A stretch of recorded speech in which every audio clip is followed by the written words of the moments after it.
Fucked up. I didn't even do anything. That wasn't even my fault, chat. That one wasn't you know how I say some of my scuff is intentional for the bit? That one wasn't intentional. That one was not intentional. That one was a genuine ass accident. Alright, give me a second, chat. Give me a second. There was a bit I wanted to do that I didn't get to do because I fucked up my own bit. Chat, I messed up my own bit. I'm so mad about it. Alright. Let me have my bit. Can you hear me? I forgot the... I'm fucking up so badly right now. Give me a second. Can you hear me? I'm sick of...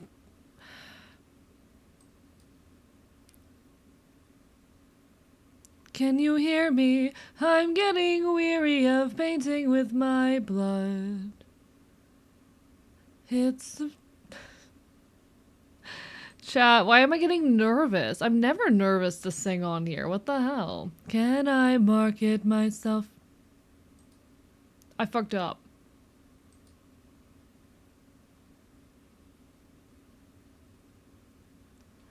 Our hospital bills stepped on scratchers. Eyesight growing bleary, but we still march ahead like it matters. Can I market myself from the gurney? I know the world's burning. I know I'm another in a million that'll reach for your hand in this homebreaker dance. Apologies for the dream. Chat, I'll learn that song eventually. I have fucking, like, done a cover of this song, privately, not, you know, posted publicly, whatnot, but, like, I've done a cover of this song. Why am I struggling with it? Alright, whatever. I'm normal. Welcome on in, everybody. Hello. Greetings from the archive. Welcome on in to Dust Like Wanderer. Congrats on the first there. To Slothboy, to EP Hannah, to Luckiest Man in the World. To Astra Arts, to Aloe. To Lycanthropic. To Jesse, to Jay Crispy, to Angel, to Mortail Shepherd, to Pio Spiderfangs. Congrats on chat. Are y'all enjoying Silksong? Are the Silksong enjoyers enjoying Silksong? Hello, the Sandman. Good luck with your story writing. God knows I have so much writing I need to be doing. Hello, Mal. Hello, Ivy. Hello, Lycan. Hello, Brink of Text. Hello, everyone. Hello, Cloudion. Hi. Make my man's partner. It's the final stretch. Chat. A week from now, I will hopefully, probably, maybe be partner. Hello, Plink. Welcome on in. Lovely to see you. Hello, Belladonna as well. Hello, everyone. I hope everyone's doing absolutely incredible. Hello, Temper Tide. Hello, Crisper Crow. Hello, Andy, the Winged Wolf. Hello, Some Sort of Bee. Let's see. Am I missing anyone? Hello, Pot. Need to play Hollow Knight before trying. I know. I've been getting tempted to play it on stream, but I'm really scared to, you know? I'm really scared to. I hope all of the Silksong enjoyers have been enjoying a Silksong. Thank you so much, Hypnotic J, for continuing that sub. It's appreciated. Chat.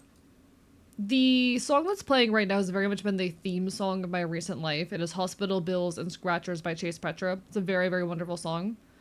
Incredible album, Lullabies for Dogs. I would heavily recommend it. Incredible album. I was trying to, like, in doing that, prove to myself I'm ready for the live music stream, but I don't think I'm ready for the live music stream yet. We'll get there, though. We're gonna start that album from scratch in the meantime, because y'all can't stop me. Chat, it's my stream and I get to choose the music. Love your singing? Thank you, I appreciate it. I'm a little bit out of practice, but... Couldn't get into Hollow Knight. It's a good game. Just don't get motivated by completing objectives in video games. You know what? That's fair.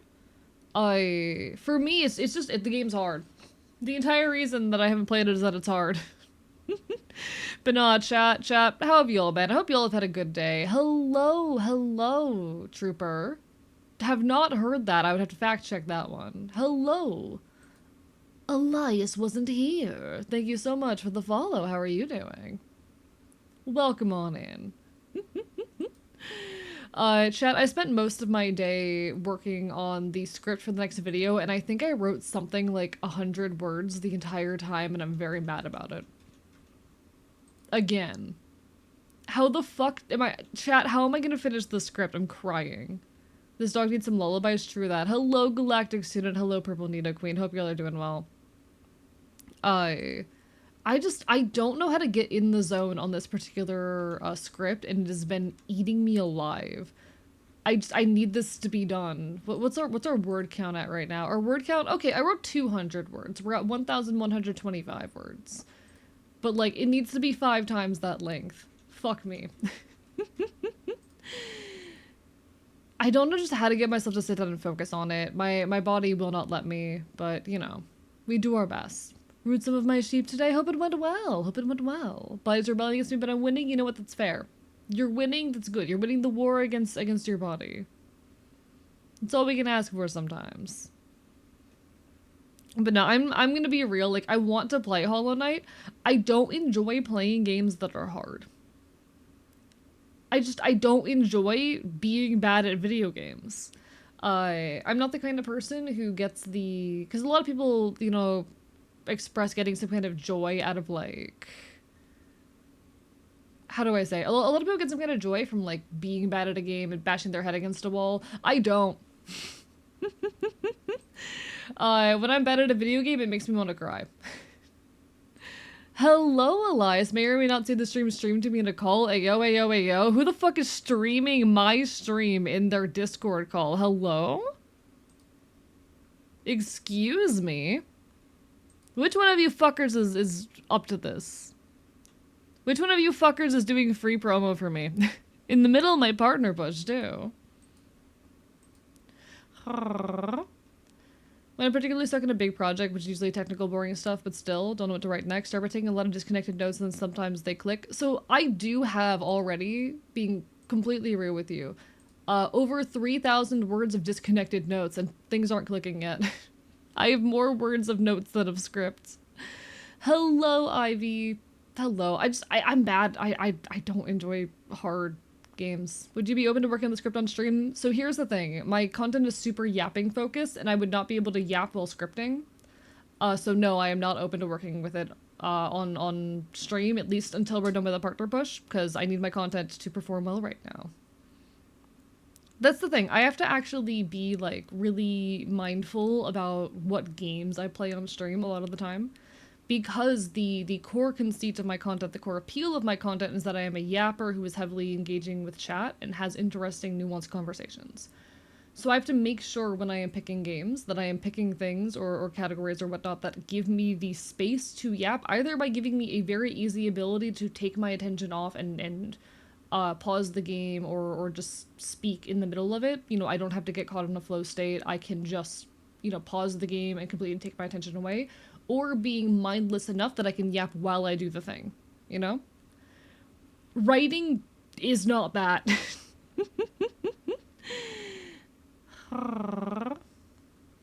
You'd hate the final boss. That's the thing. I feel like I would cry actually if I played Hollow Knight.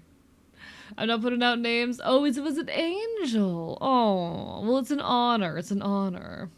Thanks for taking the time to stop on in and drop a follow. It means a lot. We are partner pushing right now, so every bit of support means the world. We are in the final stretch of our partner push. Hopefully, I am planning on tonight after stream. I was going to do it tomorrow, but I decided to give it an extra day to play it safe. Tonight, though, after stream, I am going to be submitting my application for Twitch Partner. And we'll see how that goes. We'll see how that goes, chat. With any luck, we will be Twitch Partner in a week. With any luck. It's my boyfriend. I'm streaming my Minecraft game and I want to watch AE2, I guess. Free promo. Ayo, ayo, ayo. Y'all enjoy your gaming. Y'all enjoy your gaming. Was I just like caught in the background as audio or something? I mean, in any case. Hee hee hee. I don't mind hard games with Hollow Knight. I don't like how a lot of the difficulty comes from the fast pace. That's the thing. I have extremely poor reaction time. Do you place to stream Minecraft? So I am currently not streaming Minecraft as I am participating in the boycott against all Microsoft games. I love Minecraft. Minecraft is like my second most streamed category, I think. I think it's actually my number one. I'm pretty sure Minecraft is still my number one most streamed category. And I'm very invested, particularly in hardcore. I'm currently not streaming Minecraft or playing it in my free time because I'm participating in the ongoing boycott. So unfortunately, until we hit a point where the boycott has ended and is called off, I will not be playing or streaming any Minecraft. It very much does suck, because I adored the game, and it's one of the few games that falls in that second category I was speaking to earlier. Games that I are so, like, second nature for me that I can yap over them, without, like, you know, needing to pause the game, where it's so reflexive and flow state for me. But fuck everything going on with Microsoft right now. When did the boycott start? Honestly, I don't know when it started. I became aware of it a few months ago. I think back in June is when I became aware of it. Why are we boycotting Minecraft? Because the company who owns Minecraft, Microsoft, is giving military technology to Israel, and fuck that, free Palestine. They are one of the, like, primary boycott targets right now. I need to play Signalis eventually. It is on the list. Don't play Minecraft because of Microsoft and it's boring. See, I love Minecraft as a game. I love Minecraft as a game. I was just not aware of it. Ivy, so in regards to the boycott of Microsoft, it is specifically against their games and other products. They are not calling for a boycott of the operating system itself because that's just not viable. When we do boycotts, we have to be mindful of what kinds of boycotts are actually, you know, possible and viable. Something like an operating system is a lot harder to boycott than something like video games. So we are currently boycotting. There's been a boycott called for, you know, Microsoft games and other, like, individual sale products and whatnot. But unfortunately, just by their nature, something like an operating system cannot be boycotted. I run Windows. It's okay. You're not a bad person for running Windows. Everyone's gonna scream. All the Linux enjoyers are gonna start screaming to switch to Linux. I dare you to try to get a setup as complex as mine to run on fucking Linux stably. Hello, Check for Charlie, Bark Bark Bite Bite. Hello, Azu. Hello, Haley. How are y'all doing? Pot, I don't like Vintage Story. I know every time we express grief over Minecraft, everyone goes, go play Vintage Story instead. Vintage Story does not scratch my Minecraft itch.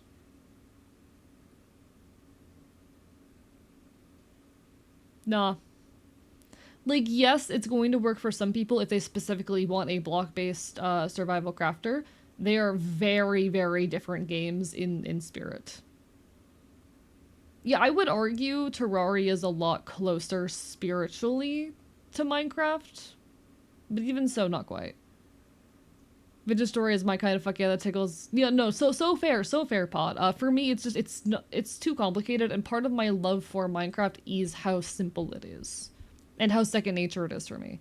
Honestly, a thing that I do desire in my streams, I need to find a new game that's like second nature for me. Something that I can stream where I don't need to pause the game because I just know what I'm doing well enough that I can yap over it no problem. You know? Vintage Stories to Minecraft with Pathfinder is a D&D. That is an excellent explanation, Mal, and it's also the reason why I could never get into Pathfinder. It's also the reason why I could never get into Pathfinder. Stardew Valley is one of those games for me. I don't feel like it's... But it does require too much, like, checking of wikis and references for me, still. But yeah, I would encourage others to try Linux, though, because Windows is bad for a whole host of other reasons. I do encourage people, like, who want to get off of Microsoft products to switch to Linux if they're able. As a content creator, not very viable. Thank you, Ozu, for the 5 gifted subs. What the fuck? How dare you? Congrats everyone who got those subs. You know what? I'm gonna ramble about the sub goals in a minute. Thank you for the hydrate, Kefir, as well. Bark, bark, bite, bite. But no, I would encourage people who, like, want to switch to Linux. Unfortunately, as a content creator, my setup is like, let's see. How many pieces of software do I currently have running? That is 1, 2, 3, 4, 5, 6, 7, 8.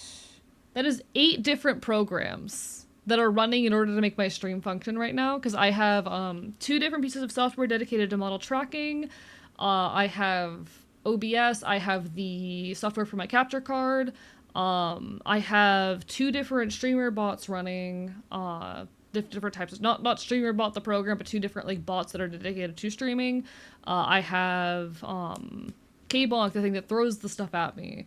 And then I have my art software. I do already own Spiritfarer. I want to stream it eventually. The reason I haven't is because I primarily focus on things from the 2000s and early 2010s. And that's a modern game. But I've been realizing maybe I'm at a point where that like niche has atrophied too much. I like that niche. But unfortunately, there's a lot of cool games that have come out more recently that I want to play as well. But yeah, it would be hell for me to try to get all of my software to function on Linux, unfortunately. Especially stably. So I personally, it's not viable. You know? Humble Bundle its finest. That's so real, though. 8 programs that will either just flat out not work or work poorly. Exactly. Because they don't have... There's probably like 1 or 2 of them that do have versions made for Linux. Most of them probably do not have like Linux stable versions created, and I would have to just try to find some workaround, and it would not be fun. It would not be fun. Use Windows on my laptop, but plan to use Linux in my home lab once I get a chance to set it up. Most people learning to use Linux is going to be much of a lift when they're used to using things out of the box. Yeah.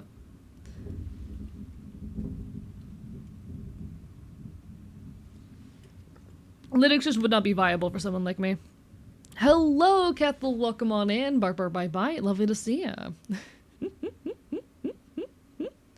Now, Spiritfarer I do already own and want to play, but I do not currently have access, or rather, it's outside of my niche, and that's my point of hesitance, you know? Thank you for the stretch, Darklist Wanderer.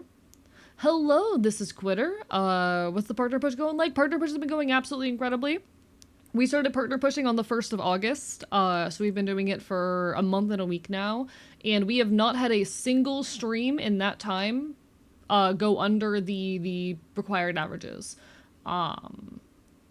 We have actually averaged 110 viewers since the push started, which has been absolutely insane, and I'm so incredibly grateful. I will actually be filling out the partner application after stream tonight because we have met the requirements for the 2 consecutive months now. That said, we still need to maintain these numbers during the review period, which is another week long. Hopefully, with any luck, we will pass that review period, and we will be partner in about a week. Gotta get my grade with my CCV, it's appreciated. Genuinely. Partner push is when you defenestrate people you have a crush on, right? Yeah, something like that. One blockiest game I've been like to play right now is Roblox. Oh, fuck Roblox. Chat, fuck Roblox. Like, it's actually wild to me that people have only started boycotting Roblox recently. Because I've been on the Roblox's shit train for a while now. I don't think I was ever not on the Roblox's shit train. I tried it out once on stream for a bit. But Roblox is shit and has been shit for a long time. The real issue with Roblox, like, yes, their recent situation is bad, but I think at the core, my biggest complaint with Roblox continues to be the ways that they exploit child labor. Roblox is a platform where kids are encouraged to spend a ridiculous amount of money in the effort of creating like little digital games that will hopefully go viral and make them a ton of money. It's basically teaching kids all of the content creation, monetization shit very, very young. It is like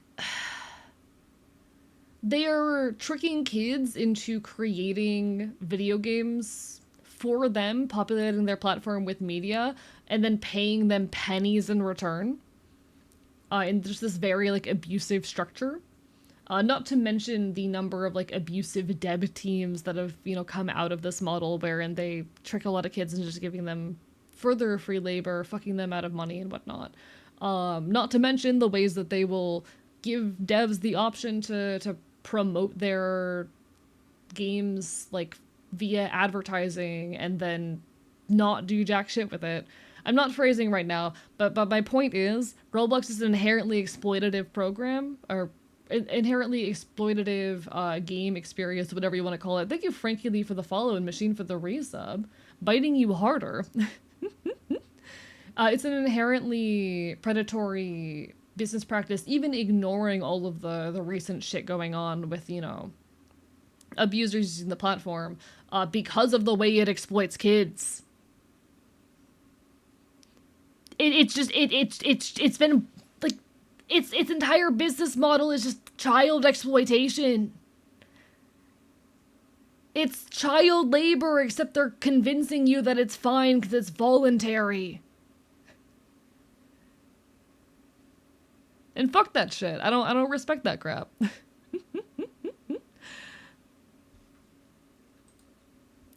I saw the platform devolve into cash grabs. That being said, there are some teens that actually make amazing and then it's just hidden in a niche. I mean, I absolutely agree that there are good games made on Roblox.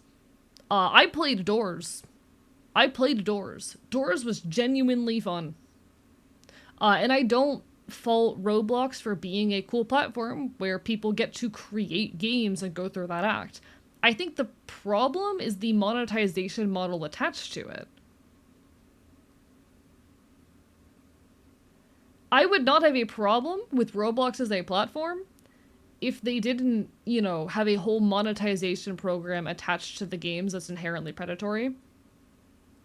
Wherein kids are kind of pushed into providing all of this free labor in the hopes of making money back and then creating these games that are very much cash grabby, you know?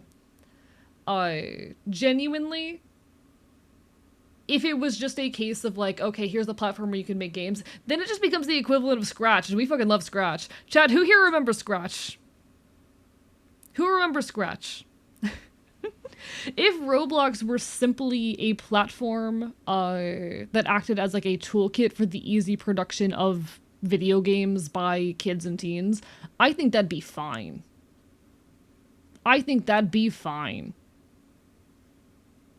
It is the fact that it is a predatory monetization model that bothers me. Scratch, for those who are unaware, was a website for coding and animation that gave basically like this really simplified toolkit to basically teach kids the intros to programming. And people would use it to make like little mini games and art projects and animatics on this website, and it was fucking incredible. I think that's great and beautiful that people, you know, kids got to go on this website and they would use this. Is Scratch still around? You know what? Let me see if Scratch is still around. Oh my god. Scratch is still around. Can I like... Okay, chat, I can show you guys how Scratch works. So for the youngins who weren't around in like the 2010s, this is Scratch. Basically, it's this very, very simplified programming software that acts as a cool tool for teaching people how to code and shit. For teaching kids how to code. So I can like, let me add a sprite. Let's see. There was like one sprite that had someone playing a drum kit back in the day, but I don't know if it's still around. It might not be.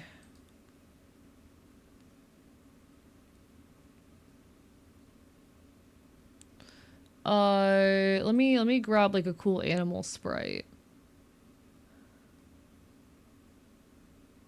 You know, let's grab the flying cat. So I can say like, okay, we have our flying cat. You're gonna move 10 steps. And then you're going to turn 15 degrees and let's see. Say hello for 2 seconds. Boom. All right. How do I play this shit again? Where's the play button? Oh, you can also like, you know, customize sounds to use. You can actually like edit your sprites as well. But on the most basic level, they give you all of these little blocks that will do things, and you can, you know, make custom blocks as well that do slightly more complicated things. But they have all these operators and more fancy shit that you can start using as you get to know the software. But you can just put things together.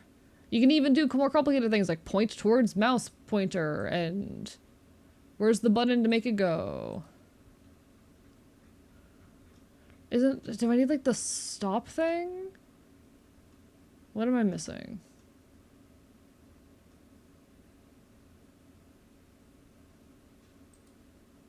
Oh, there we go. When you click the flag, there we are. So it moves 10 steps, turn 15 degrees, says hello, and then turns towards the mouse. There you go. And you could use that to eventually like build out little games and interactive art experiences and whatnot. And we love that. I miss Scratch. Give me Scratch back. If Roblox was like Scratch, we wouldn't have any problems. If Roblox was like Scratch, we wouldn't have any issues. Chat, stream where I go and play a bunch of old Scratch games, when? Hello, Cat and Bows, welcome on in. Have you previously talked about that one article they called Roblox, so I have heard about that, yes. That was the jumping off point of this conversation. It was people bringing up that whole situation about Roblox and me going, have we considered the fact that Roblox is also just an inherently predatory business model? Because I've been on the fuck Roblox train for a few years now. But no, welcome on in. Like the entire situation with Roblox, I actually have some interesting takes on it, I think. Because first of all, fuck pedophiles, fuck pedophilia. It's absolutely terrible that this is a thing that is happening. And someone should not be punished for bringing those people to justice. At the same time, I'm a big fan of digital privacy, and it does make me wonder, like, how poor is Roblox's internal privacy this is a thing that is occurring, you know? Like, ultimately, fuck, you know, abusers who are doing this shit to kids. They don't deserve jack shit. But also how, I haven't looked into what methods were used, admittedly. I don't know the whole details, but like, how stupid are these people that they're being caught? How bad is Roblox's internal security that this is that this is a thing that's happening? Is that a weird question to ask?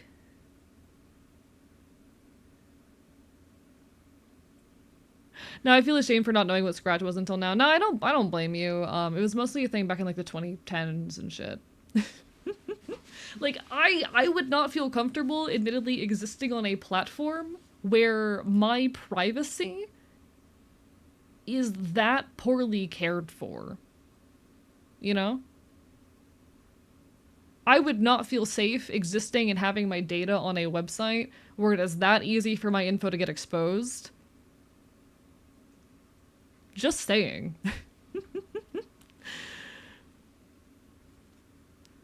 Also, tutorials to make simple games in there. Yeah, no, there's so many resources on how to make stuff in Scratch, and you can do so many cool things in it. But like, if Roblox had stayed like Scratch, where if it was just a cool platform for kids to make games, cool. It's the monetization status that bothers me. Me when I connect my orange code line to my purple line. I'm so sorry for making you feel old, Pot. No, I'm not, actually. Just, like, fuck Roblox in so many different ways. Hello, Darkwood Rider. Thank you for the hydrate. I appreciate it.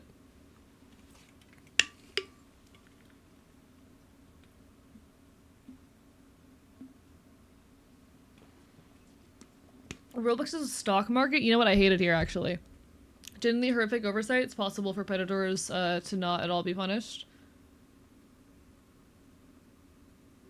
I'm trying to... My reading comprehension is failing me here. Because what I'm saying is, like, on one hand, it's good that these people are getting what they fucking deserve. Screw abusers, screw people who abuse kids.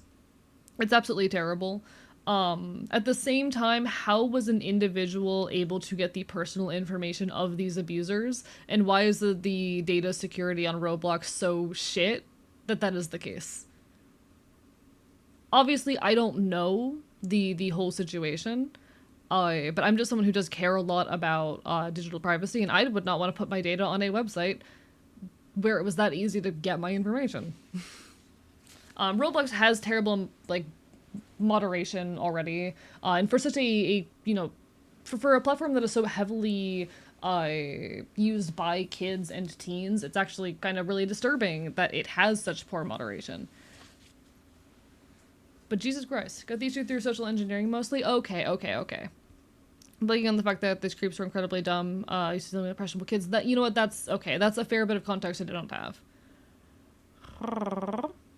But then why was Roblox firing back with, like, you're breaking our rules by getting these users' data? Huh? Club Penguin mods would never. There was this one Sonic game where one adult, in charge abused some kids working under him, caught, and they've not been removed from the platform. Yeah, no, like, just screw Roblox for everything they're doing, for the ways that they're defending these people, absolutely. It just, the whole situation is such a Jesus Christ, what is the current state of the internet kind of situation, you know?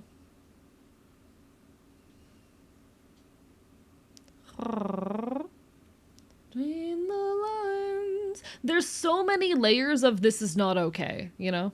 There's so many layers of this is not okay. Hello, Pyro. Hi, we're talking about the Roblox situation. Roblox is an onion where every layer is this is bad. Roblox, chat. Roblox is like an onion. It has layers. Every single layer makes you feel even worse.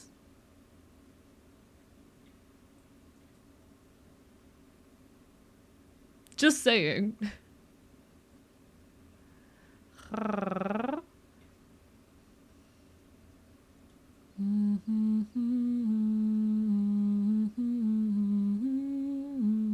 I think what Andy is saying and failing to express is, like, there's a difference between a 17-year-old and an 18-year-old in that kind of situation, but not phrasing it well. But yeah, no, fuck pedophilia. You know?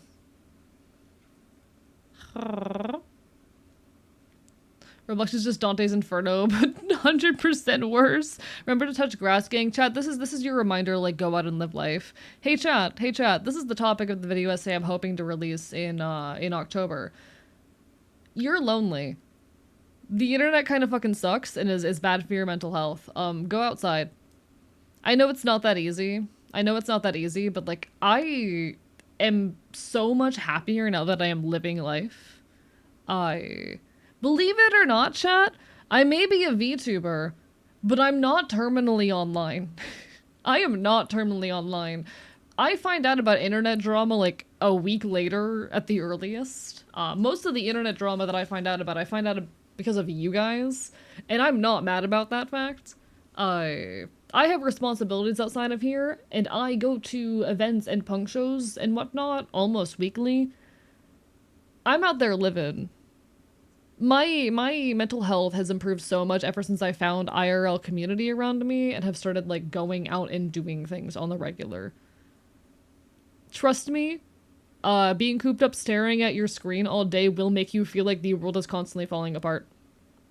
The internet is a terrifying machine of infinite scrolling content that has been handpicked by an algorithm to make you feel as strongly emotional as possible, because emotions are what keep you scrolling.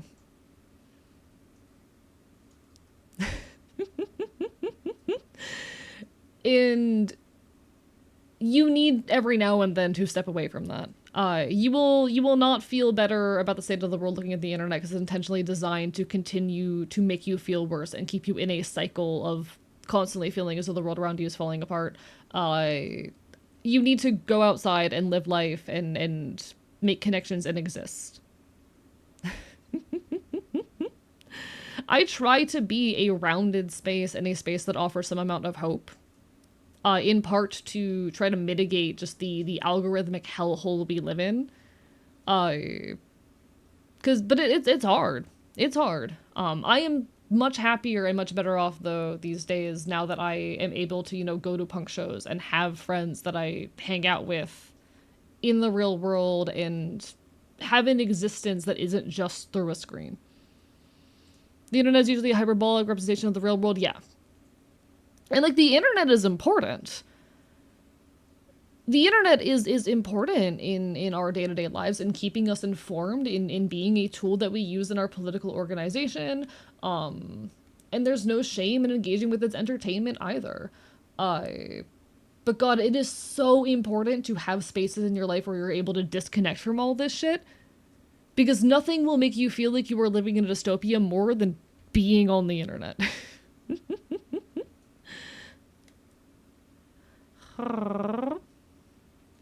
But what will motivate my art? There's a song that I've been needing to write for a while now. It's very just explicitly about love for tiny moments. In fact, this song that's currently playing is about the same topic. This is The Suture by Chase Petra. It's a song about just the messy desire to exist and live life in the moment. All of the good and terrible bits of it. It is about not letting yourself dissociate from the pain of existence, and existing.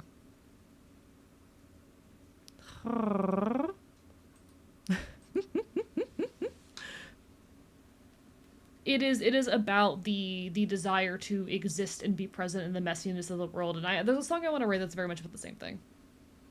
I found so much love for the world and just existing actively in life. Said I love my boyfriend for showing me a scratch right now on the call. We love that, Elias. That's wonderful. I will admit, though, this is a genuine fear. I work polls on election day, and I'm worried about my safety on election days. And that's honestly a fair fear, and I don't blame you for holding that. I don't blame you for fucking holding that. Can't wait to go to more shows and cons once I get into the city, and I'm wishing you all the best in that, Belladonna. Genuinely. Don't touch grass, go to a fur con, it's funnier. When I say touch grass, I just mean go outside and, like, go to an event or something. Find, like, a fucking, like, flea market or farmer's market near you, but just, like, go. Find some kind of street market near you. Go to a concert, you know? I'd go out more often and be myself, but last time I did that didn't exactly get a very encouraging response, and that's difficult. I'm lucky that I've managed to find a space where I feel safe and secure. My local punk scene is absolutely incredible. Chat, I am on HRT right now directly because of the actions of my local punk scene. Instagram is evil, but you find so many local events there. Exactly. Instagram is evil, but these are the prices we pay to be able to go to events. But not like, I am on HRT directly because of the actions of my local punk scene. They helped me find the resources to make this happen. And I'm so incredibly grateful.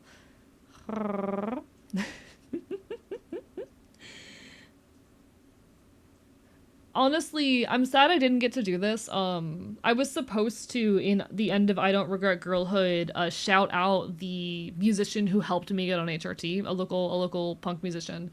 And I was going to go to one of her shows and, like, record me having a conversation with her and thanking her for it in person. Did not get to do that because she got sick and missed the show. I'm gonna be seeing her live again soon, though. I'm very excited for that. She's so cool. Want to get out more often, but I can't really do that right now. Get back to me with a question next fiscal year. That's fair. One of the other nice things about my local punk scene is, like, the most expensive show I've been to this year was $25. Most of them have been 10 or less. You just have to put that in a new video. True. Honestly, I might see if I can arrange an interview with her for like my 1 year on HRT. Spunk is the gateway drug to gender affirmation. I'll be so real. Mosh pits are some of the most gender affirming spaces I've ever been in as a trans mask person. Fucking, this is something Celerity Dust called me out on in our interview for I Don't Regret Girlhood, which I still need to cut that one down and post it online. And I wasn't fully conscious of this until after the fact. But part of my enjoyment of mosh pits is absolutely because they are the closest I've been able to get to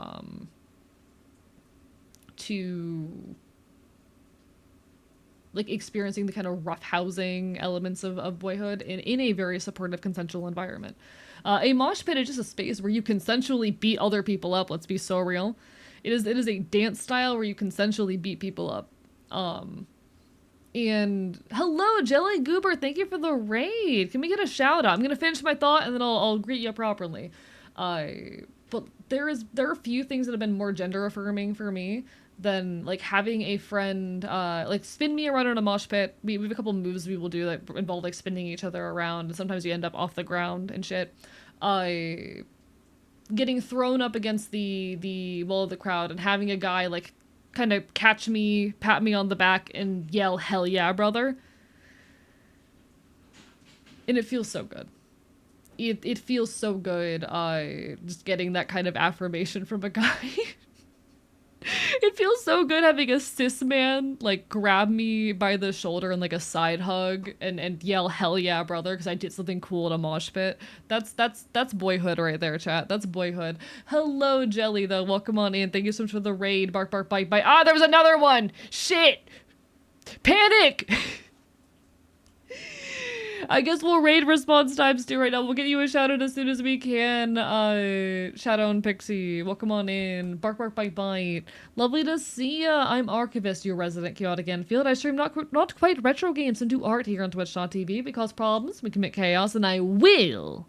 I want to be very clear about this one. All right. I will bite you.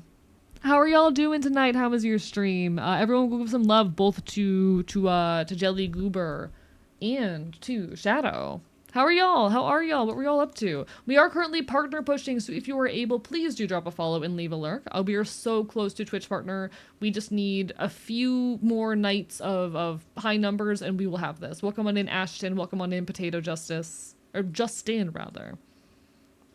Thank you so much for being here. And please, if you'd like to help a weird, queer, punk content creator hit partner, it'd mean the world. We're very queer, we're very leftist around here. We talk a lot of cool anarchist shit, we talk a lot of queer shit, and we're vibing. I was talking a little bit about mosh pits and about just the joy of living a life in a real, physical, tangible space. Chat, the internet's great and all, but it is so important and necessary these days that we have like physical spaces we gather in outside of the internet. Nothing will make you feel like the world is a dystopia on the verge of falling apart than living your life wholly online. Live your life, you know? So you're on partner push, so hopefully we can help you out. Thank you so much. It's actually, okay. So it's not like it's the final day of the push or anything, but I will be submitting my application for partner tonight after this stream because we have fulfilled the requirements as of yesterday. As of yesterday, we've officially fulfilled the Twitch partner requirements. We just need to maintain numbers during the review portion, and hopefully, with any luck, we'll be Twitch partner very, very soon.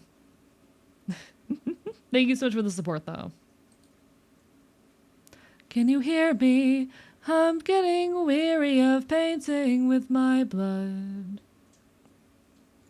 And it's pretty, forceful and clever, but also it's been done. And I'm so weird. Our hospital bill stacked on scratchers. Eyesight growing bleary, but we still march ahead like it matters. Can I market myself from the gurney? I know the world's burning. I know I'm another in a million that'll reach for your hand in this homebreaker dance. Apologies for the dream, just hoping that you'll move with me. Need to raid and run? I appreciate you. No worries. Take care. Do what you need to do. It genuinely means the world. Ah, rah, rah, rah. Show Twitch the FOP is really cool. True, true, true. Keep on sticking around saying hello. Show Twitch how cool I am. Hee hee hee. And this is so backwards every time that my hands shatter. This song, chat, it's about content creation and all of the messy and painful elements of it. No, the world's burning. I know I'm another in a million. That one line, can I market myself from the gurney, hits so powerfully. It's this question of like, can I create something of worth that other people will see and appreciate and understand while I'm fucking sick? And you know what?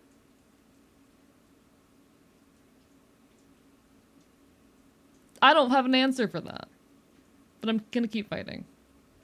Do you know the song Freaks by Jordan Clark? I don't think so. Let me check that out. Also, I have not drawn a single line this stream, chat. That's where we're at right now. I'm gonna add this to the queue because it's the last song of the album. Sorry if I'm always going on about it, but I really cannot wait to get Need to Proceed into the city, and I'm excited for you. I hope you're able to, like, you know, spread your wings then. Like, the homelessness saga, while it was terrifying and terrible, was kind of the best thing that ever happened to me because it put me in a physical situation where I could, like, properly live my life, and I am grateful for that. We're all up here. Alright.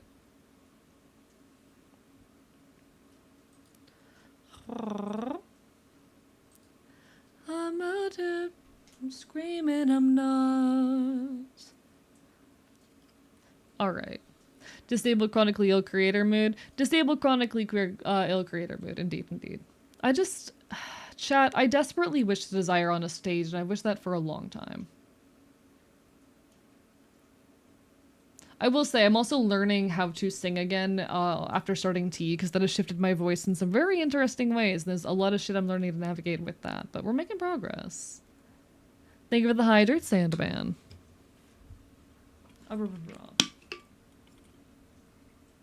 How's volume on the music, by the way, chat? Is it too loud, too quiet?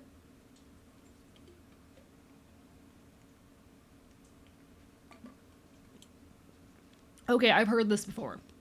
I've heard this before.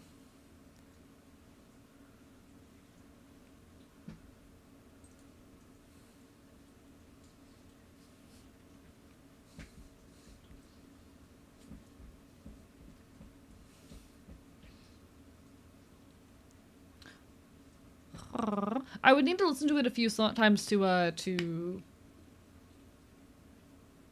learn it. I'd rather be homeless but free than have a home but be controlled by people I hate. I don't fully agree with that, having escaped homelessness, but I would rather live the life I do now than the life I did before.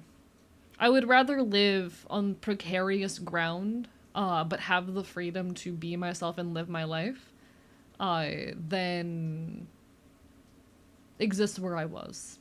Homelessness itself sucked, though. As someone who was homeless for 3 months, it was kind of fucking terrible.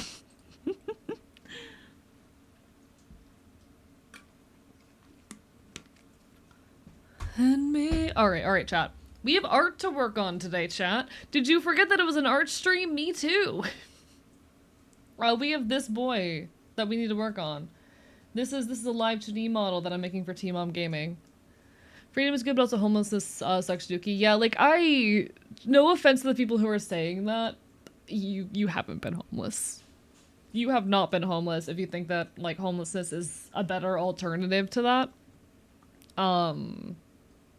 But, like, I would make the argument that existing in the kind of precarious state that I do now, wherein I am home full, but constantly kind of, like, in struggle, is better than where I was before.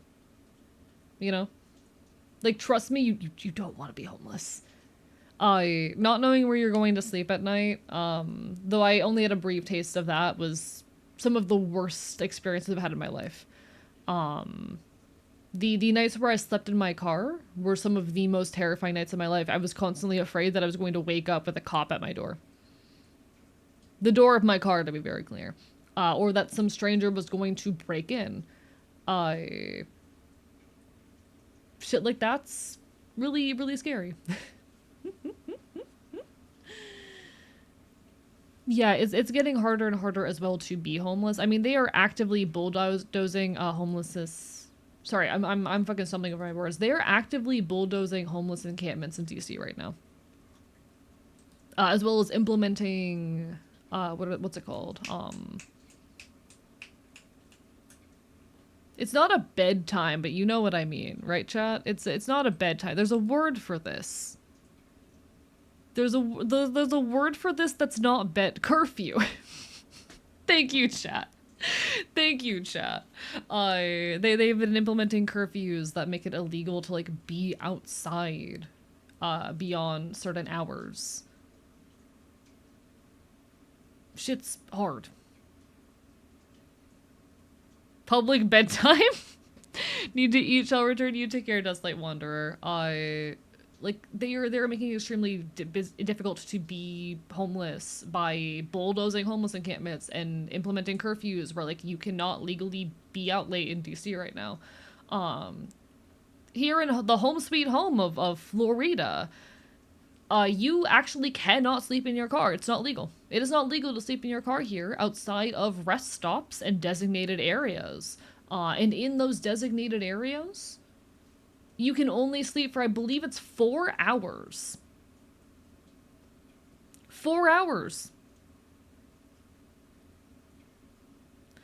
You cannot feasibly live in your car under those circumstances because it's technically not legal for you to sleep in your car for more than 4 hours. And that is very clearly, very blatantly an attack on the homeless. The law loves to find ways to inadvertently criminalize homelessness by you know, they'll never say, oh, it's illegal to not have a home, but they'll find ways to make the lives of homeless people near impossible and make their existences invisible. Because if they put all the homeless people in jail, well, boom, now there's no more homeless people on the street. And you can just pretend the problem doesn't exist. You can make it invisible. This is like one of the big complaints that people bring up when we do a lot of mutual aid as well. And mutual aid's incredibly valuable and important. But I think it's also worth acknowledging and remembering that if we focus only on mutual aid, we potentially fall into the problem of masking systemic inequalities rather than addressing their root causes. You know? The point is to criminalize homelessness? Exactly. Like, you can't just say being homeless is illegal, but you can say it's illegal to sleep in your car for more than 4 hours, even in designated areas wherein it's allowed, and by effect criminalize certain varieties or certain actions that are common among people who are homeless. You can do shit like implement curfews and, in effect, essentially criminalize homelessness. But hello, Mytha, how are you doing, Bark Bark Bite Bite? It is all in an effort of making homeless populations invisible and therefore masking systemic inequalities. Because if you don't see homeless people and you have never been homeless, it's pretty easy to forget how many people are and the severity of the issue.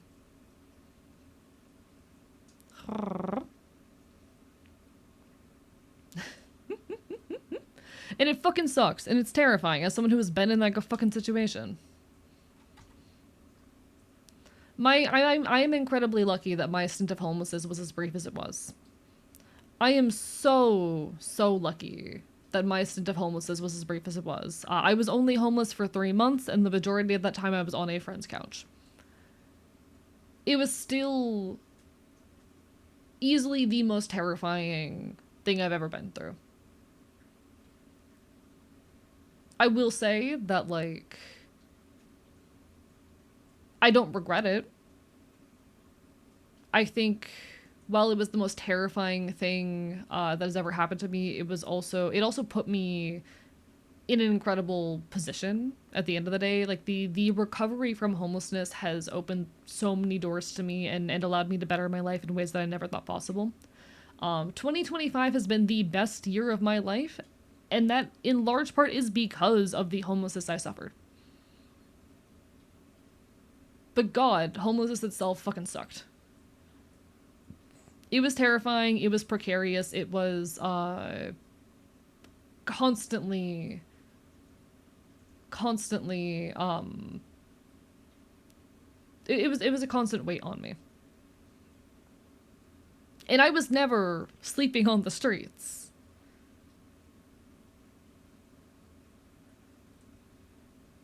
Shit sucks.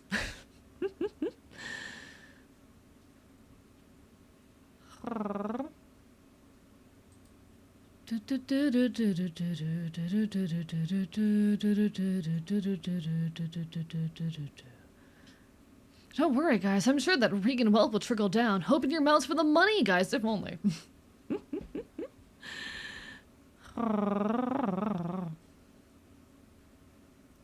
Remember when the UK old government tried to enforce a ban on rough sleeping? Fuck that shit.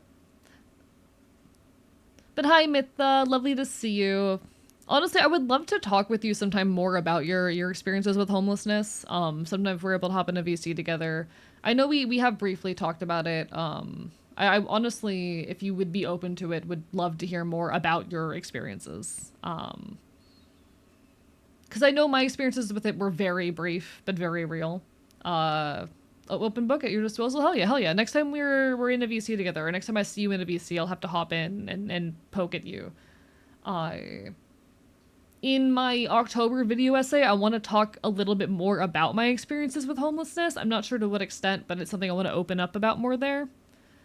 And I feel like it would be useful to have the perspectives and experiences of some others as well, because my experience was so brief. So, you know. How long did I spend homeless? I was homeless from September 21st, 2024 to December 16th. So only about 3 months. And again, I spent about 2 months of that, like, on a friend's couch. Doesn't always mean gutter sleeping. Can also mean jumping around housing, loose jobs, spectrum situation, economic. Yeah, like, me living on a friend's couch was still a form of homelessness because I did not have, like, any kind of stable housing situation. But it's not the same as sleeping on the streets. You know? It is still a form of homelessness, though, that was very precarious and terrifying and put me in a weird legal position. It is so hard to fucking get any kind of documentation or land a job when you do not have a stable address. 2 years and 4 months homeless, so definitely a much more substantial experience than mine.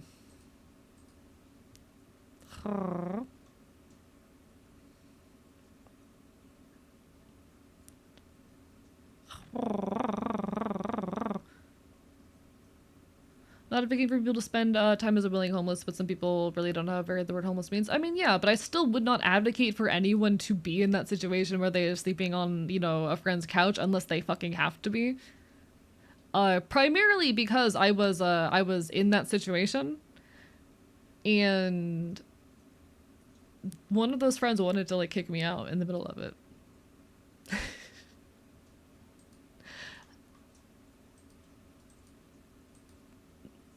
The last week of my time homeless, I spent sleeping in my car because that friend was not willing to house me anymore.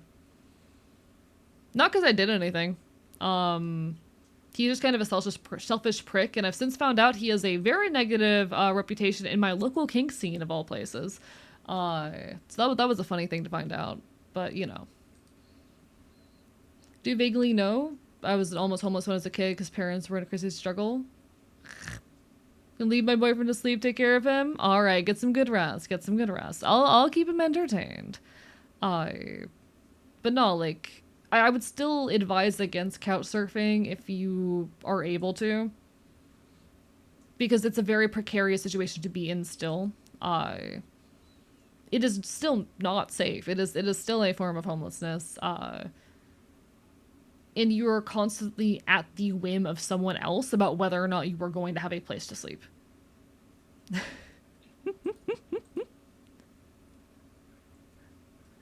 you out when I say so. When I say go. Alright. Do you think it was funny enough, drop hints, like my dumbass would never pick up on them when I was actually my brain did not read that message. No, I'm glad you're in a much better place now, Mitha. Even my drive up the coast in a giant moving truck, staying overnight at free truck stops was very stressful, and I wouldn't call it homeless. Although how long it took to find a decently priced apartment, definitely experienced the no permanent address annoyance. Yeah, no, that shit sucks. I was incredibly lucky, actually, when I was in the homelessness saga and visited a local library. They usually require proof of address for you to get a library card here. So you need to be able to provide some kind of proof of a permanent address within the county. So, you know, a driver's license with an updated address or some kind of signed lease or whatnot. And I kind of walked up and nervously went like, yeah, sorry, I just moved up here. I don't have that yet. And the guy just kind of smiled at me, and I don't know if he knew. He did, though, have like a pronoun pin on and shit like that, which is always a good sign. I don't know if he knew and was knowingly not complying, or if he was just giving me the benefit of the doubt, but he did give me a library card. And forever thankful for that guy, because the resources that a library gives you are so incredibly useful if you're dealing with any kind of housing instability or unemployment or just struggle in general.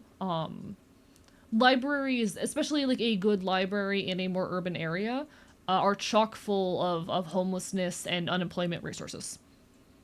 If you're struggling with, you know, some kind of instability, there's a good shot that your library will be able to, if not directly provide you resources, point you towards where you can get some. Utilize your local library, chat. And when I was sleeping in my car, I would spend most of my day in the library.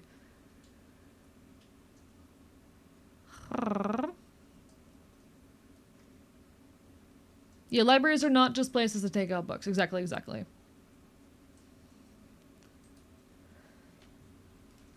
Bark, bark, bite, bite. Bark, bark, bite, bite.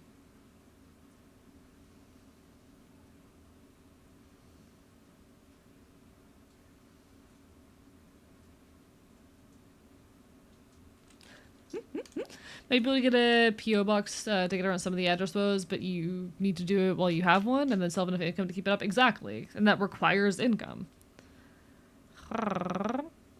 We love local libraries, chat. Support your fucking local library. Support your fucking local library. This is a threat. Definitely getting too deep into economics tonight because I'm too tired and drunk. We'll say the very concept of protectionism. I'm not familiar with protectionism. I'm not familiar with that notion. Haven't ever thought about this in this way, but I did spend 2-ish years without an address when my roommate moved out and had to leave my place and ended up totally legally living in a 200 square foot one-room shithole with my ex. And no working oven / stove. Oh my god, Lycan! That sure is living right there. I mean, hey, sometimes that is living. Sometimes sometimes that's living. Alright, let me actually do art. Chat, it's time to actually do art. Oh my god, chat, he hit a button on the drawing tablet. Can you believe this shit? Oh my god. Oh my god, he's drawn. Why am I like this? When recently got partner, that's the last straw for you to do the same. Exactly. I mean, I started about 2 weeks after Wonder, but I'm going to be submitting my application for partner tonight. Fucking right after stream, I'm going to be submitting my application, and we're gonna make this happen, chat. We're gonna make this happen. Thank you so much, though. I really appreciate the support everyone's given throughout the partner push. We are going to hit Twitch partner. We are going to make it happen. That application is going out tonight. We're gonna just have to survive that, you know, week-long period where they give it a look over, and then we will be fucking partner. We will make it happen. But no, welcome on in. Lovely to see ya. Sorry, I'm a little bit all over the place because I'm like, oh my god, I need to actually do stuff. Good news, I don't think I need to separate out the top and bottom teeth for this model, so that's nice. I am still going to... Actually, I don't know if this model, if this character has, like, super sharp front teeth. Oh, he kind of does. He kind of does. Okay. They're not massive, but he does kind of have little fingsies. Teeths! Shielding the local economy and industry by raising taxes on foreign goods to give local enterprise competitive edge. Ah, got it. I see. Okay. Yeah, it's a problem. Sending you good energy, hoping for you, thank you. Twitch partner for me is like an incredible step towards eventually being able to make content creation my full-time thing, you know? Hitting Twitch partner will not suddenly mean that I'm able to live off of my art or anything, but it is the next big step towards me making this something sustainable, and making it a even larger portion of my life because of the discovery and additional access to resources that it allows me. And I'm incredibly, incredibly excited to see where we will be able to go once we have those resources. I hope you guys will continue to stick with me as we, experience that new arc together. I'm genuinely, genuinely so excited.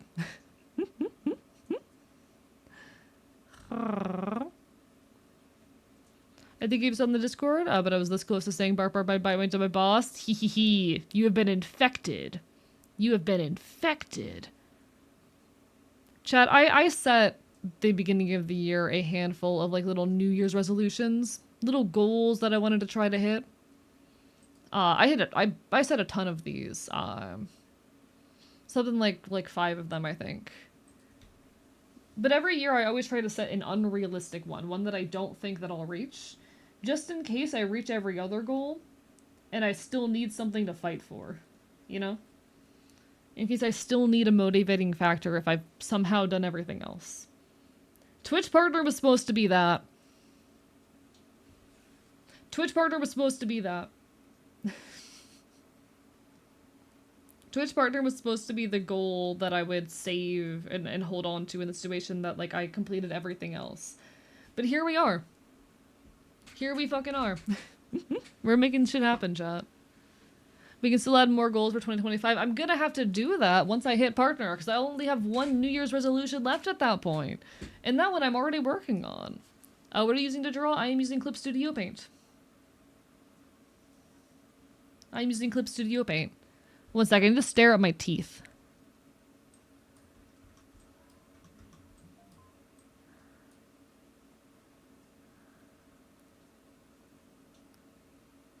Okay, that's an appropriate width for the teeth, I think.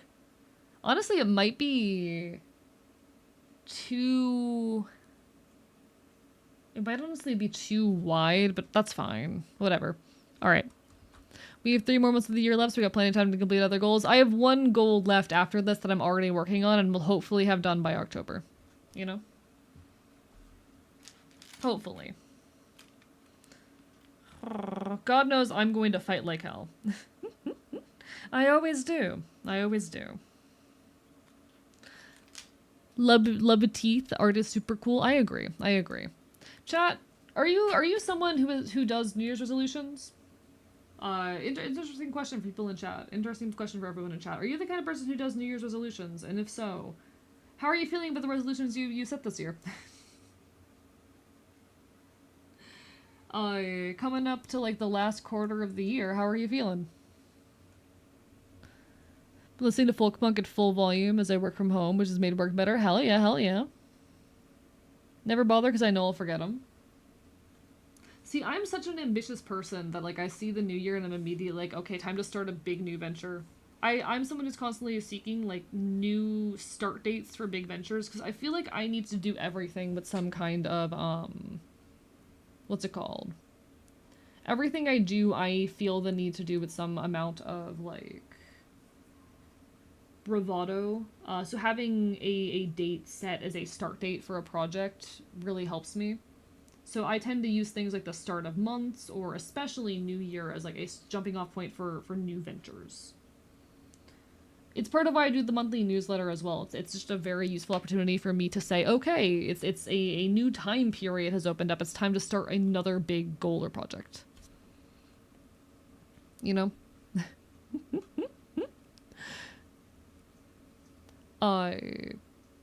But I'm also just an incredibly ambitious person. I'm constantly working towards something, so I suppose New Year's resolution is just gonna make sense for me.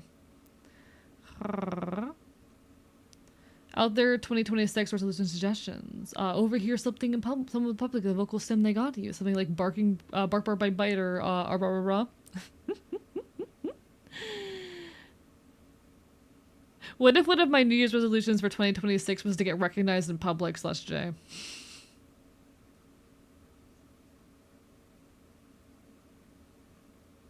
What if? Just saying. Now I'm infecting you with the knowledge that, while adorable, there's a semi-lethal sea slug called the sea bunny that will hunt poisonous sea sponges and eats them for their venom. That is fascinating. I do themes, not necessarily falling across the year divide. Interesting. Valid. Can you give an example? Mine was work towards feeling more at home in my body and giving myself space to rest without guilt. Nice. Good one. See, if you're failing at your New Year's resolutions, it's usually because you're not setting them properly. The trick is you cannot set a New Year's resolution in a format where, like, you're going to fail within the first week. You can't set a New Year's resolution that's something like, once a week I'll do X, Y, Z. Because inevitably, yeah, you're going to fail that one. You need to say something like, throughout the whole year, I'm going to do X, Y, Z this many times. That evens out to, like, the goal amount, or maybe slightly more or less. And that'll work. One of my New Year's resolutions was actually initially, I'm going to go to at least one punk show a month. And I didn't go to any in January because there were none that appealed to me. So I very quickly realized that and changed that to, I'm going to go to at least 12 punk shows this year. And I've already pushed that one out of the water. That one's been well and achieved.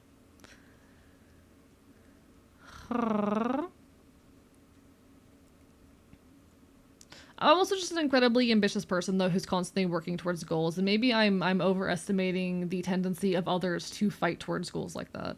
Hello, Omega Skills! Thank you for the stretch and the hydrate, I appreciate it. Current theme is trimming reducing after I found out just how much stuff I have all moving, but since it's a theme, it also affects small stuff like shortening my mod list in RimWorld. You know what? Hell yeah. I love that. That's actually really fascinating. I vibe with that. Bettering your life in tiny little steps.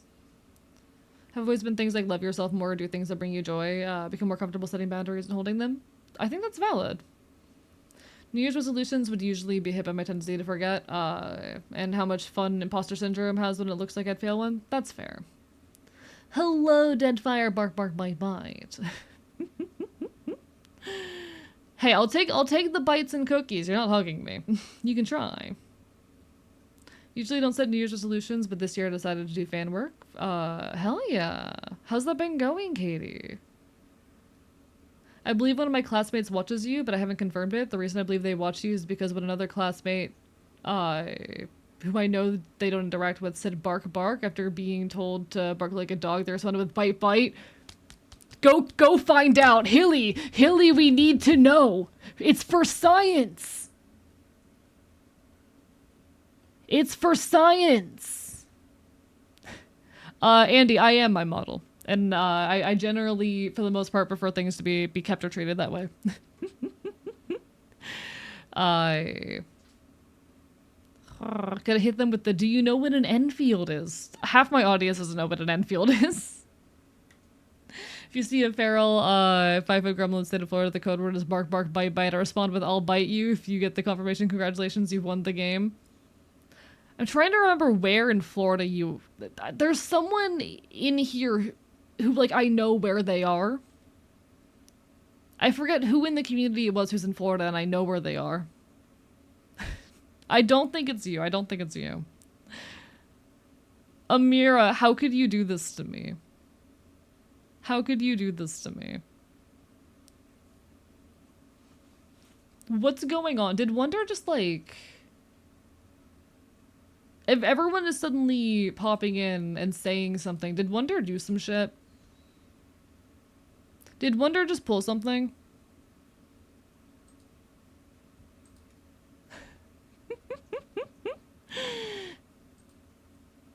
I haven't done it. There's still time. Hello, Lucky Spin in the World. We're talking about New Year's resolutions. Did you set any this year? Enjoy. I appreciate the lurk, though. Thank you, folks. Enjoy your lurks. Ah, blah, blah, blah. I'm gonna bite chat right now.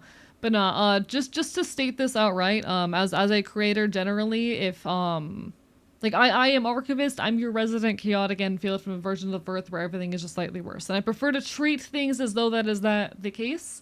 I prefer to engage with things on that level, unless I acknowledge things. Please do not dig into details of my personal life or whatnot. If I want to share them, I'll share them. You know?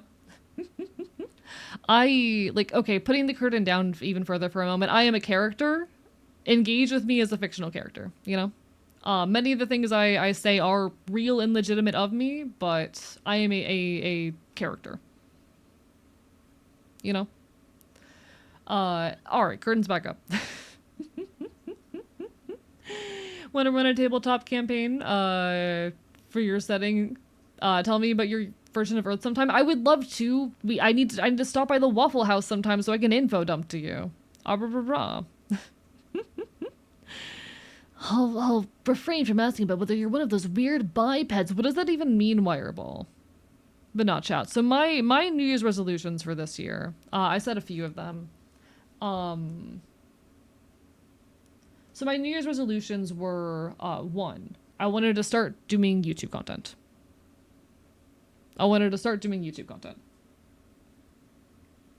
Completed that one. Specifically long form YouTube content. Two, I wanted to continually, and this is one that actually kept as a once a month thing because it's a lot easier to do in a once a month way. But I wanted to at least once a month do something that kind of push my selfhood further. And I've been doing that very, very consistently. That has included things like, you know, going on HRT, but also work I have done on my pants, on my crust pants, on my battle jacket. That's included going to shows and engaging with my punk friends and whatnot.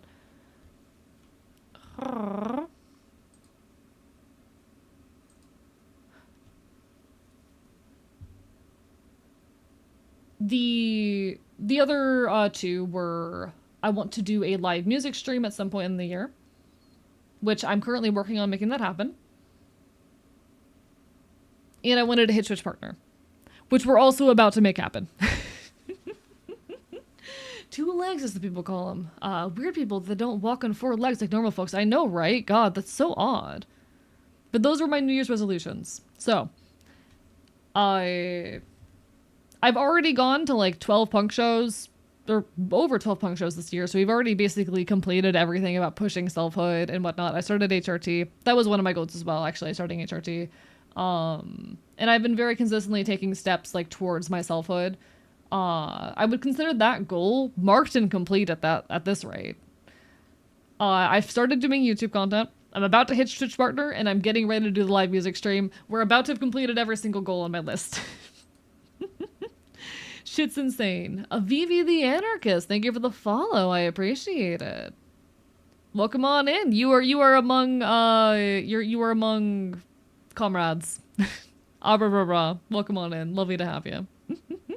My only resolution was to get enrolled in classes and party at every fucking concert I ever wanted to see. Year of the concert? Hell fucking yeah. I'm glad I've been a part of a few of those shows. Hee. Of course, every single punk show in Florida has an Enfield just spawned in the corner. What do you mean? Yeah, exactly. All on my own. But nah, I need to stop by the Waffle House sometime and ramble to you about my setting and whatnot. I know. I will in time. So I don't know what an icon is by name. Would that be out here /big? Icon is the cat boy who occasionally takes over the channel. He's also my nemesis or some shit. I don't like him. I don't fuck with him. He's the worst. I don't respect him. This might have been supposed to be the teeth. If so, I'm just going to choose to ignore it. Okay. I'm not sure where exactly the teeth are supposed to sit, but we're just gonna figure that out together, I suppose. You don't need either of these layers, and now we have the lower teeth here. So we just need to draw our lower teeth.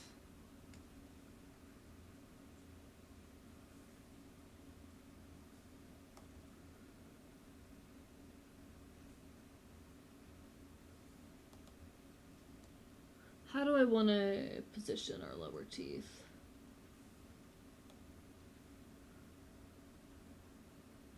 Okay, I fuck with that, I fuck with that.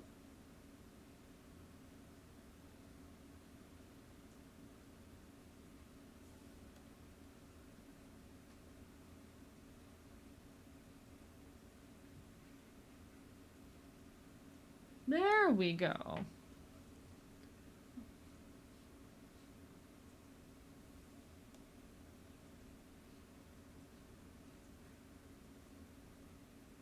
Okay, I fuck with that, I fuck with that, I fuck with that.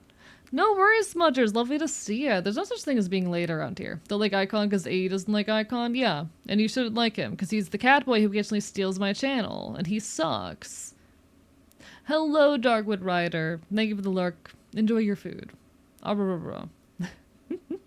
Every punk has to have one Enfield to be OSHA compliant. Yeah.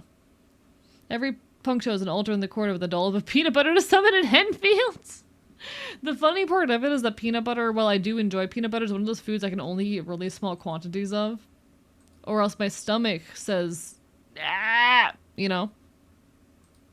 You know? Thank you so much. Spookfruit for the follow. Barper bye bye. Lovely to see ya. The only expensive concert I ever went to this year was Nine Inch Nails. It's fucking brilliant. Hell yeah. I think the most expensive show I've been to in the last year was getting to see the Front Bottoms, which was worth it. That show was, I think, like $50, somewhere like that, and it was worth it. It was worth it. Every other show I've been to has been very cheap. And that's one of the things I love about just being a fan of tiny punk bands that no one else has ever heard of. The shows cost nothing.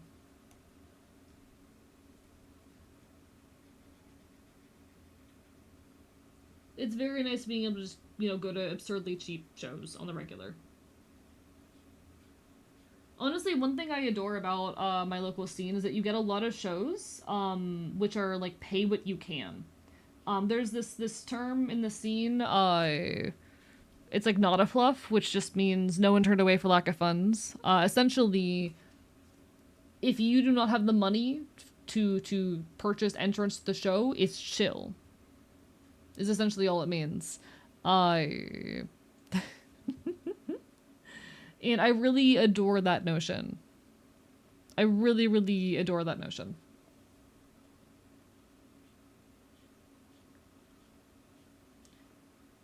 I think it's really, really wonderful that, like, some of the local shows and bands and whatnot are so chill with people not being able to afford to see them that you don't necessarily have to. Yeah, there's a lot of shows where, like, if you don't have the money, you don't have to. Which I would still recommend if you can. Like, don't use that as an excuse to go to a show for free. I want to be very clear about that. Do not use this as an excuse to go to a show for free. If you have the ability to pay for the shows that you are going to, pay for them. Buy the band's merch if you like their vibe. Support your local artists because they are, you know, taking time out of their lives to produce art for you, and that means something. And they should be compensated for that effort. But like, it is really wonderful that there are artists out there that are mindful of the fact that, like, their people in their communities are in rough circumstances, and even people who are poor deserve art. I hate the notion that, like, art and joy and community should be luxuries. And that's what punk is. Punk is community. It is a space where we are engaging with art and community and subculture. You shouldn't be kept from engaging with your community because you're poor. Local punks are just a bunch of old strippers putting the same crumpled $5 bill on each other's G-string, and it's so important to help out. Yeah, very much so. That reminds me a lot of something that was once said by someone in the Homestuck voice acting community, though. Which was something along the lines of, like, in the Homestuck voice acting scene back in the day, it was basically a bunch of us passing the same $20 around. And yeah, the Homestuck voice acting community. You're totally fine, Andy. You've not done anything to my knowledge that's made anyone uncomfortable. You're okay.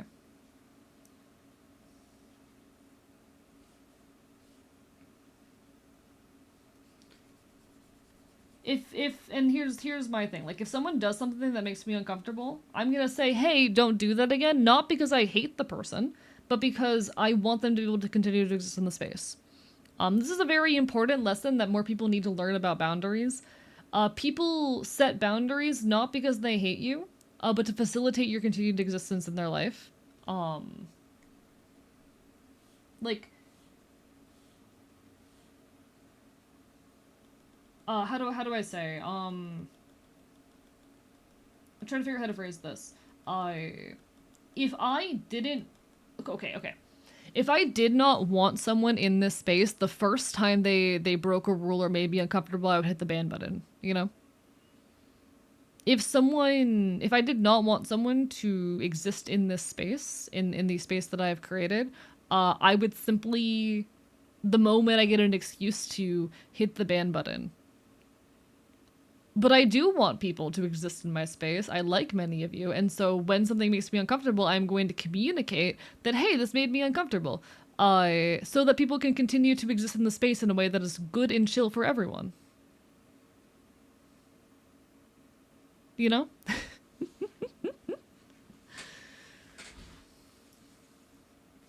We love setting our boundaries and clearly communicating them so people can continue to be a part of our lives in a healthy manner, you know? But you're totally fine. For people who are not frequent VTuber viewers and are not very invested in VTuber culture, I get it's a notion that's uncomfortable. I don't know how invested you are in VTuber culture, but like that's kind of a thing with VTubers, generally. It's become less of a thing as the scene has gotten more indie, but like generally, historically and in like, you know, more, yeah, that's more of a even if it's a bit antiquated these days, but still a bit of an antiquated piece of like VTuber culture, you know. You take care, Lucky. Good luck with work. Good luck with work. I hope your phone is okay, genuinely. I fear. Took me a while to understand. Yeah, and that's understandable. It's unfamiliar for a lot of people.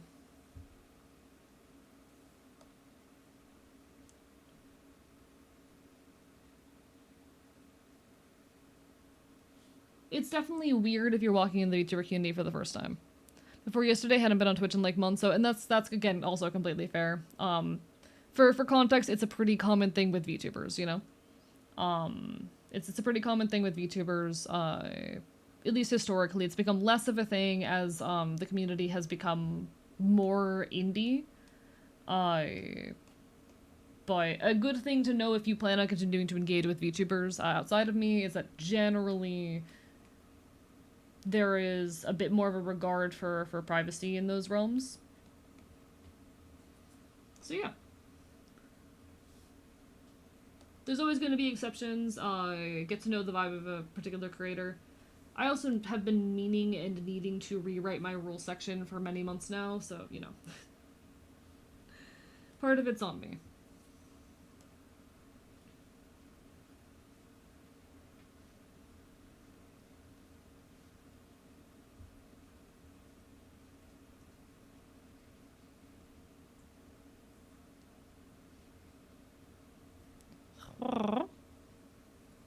Hello, Retro Cozy. I had to give you a drink, but you sound like you sound cute. It's 8:30. Let's take a shot. I mean, I do drink, but like I do drink, but when I drink, it becomes 18 plus, and we're partner pushing right now. Listen, I enjoy drinking. I don't got any mixer at the moment. Chat, I have a bottle of vodka in my pantry. It's like it's still got like a quarter left. I don't got any mixer. No, welcome on in, Retro Cozy. I don't think Retro Cozy's comment went too far. We're chill. We're chill. I don't think Retro Cozy's comment went too far. Don't have a bottle of chill gin. Valid. I'm a lightweight, so 3 shots and I'm drunk. Just drink it straight. See, I've taken straight shots before. I can do it. I don't hate myself. I don't hate myself. Yo, Mr. Bookboy, thank you for the gifted subs. How are you? Welcome on in, my guy. We're partner pushing right now. Hey, Mr. Bookboy, casually, bats my fingers against my desk in like a way that's, you know, attention seeking. Look at how far I've come.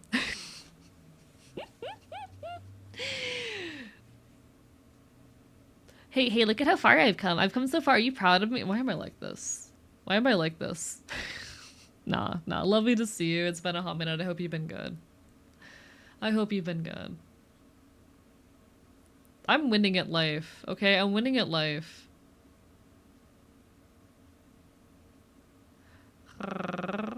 I'm winning.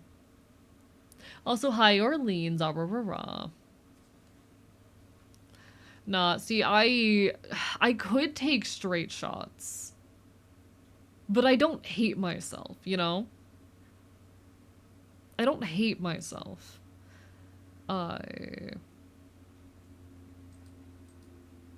If I'm drinking, I want to enjoy it, you know? Dude, you're gay. How the fuck are you gonna take straight shots? Exactly. I like my drinks a little fruity. I like my drinks a little fruity. Like me. And the men I like.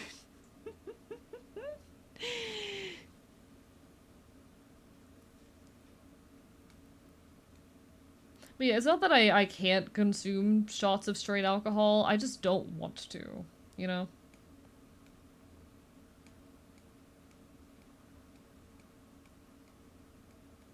I could, but I'd rather drink something tasty.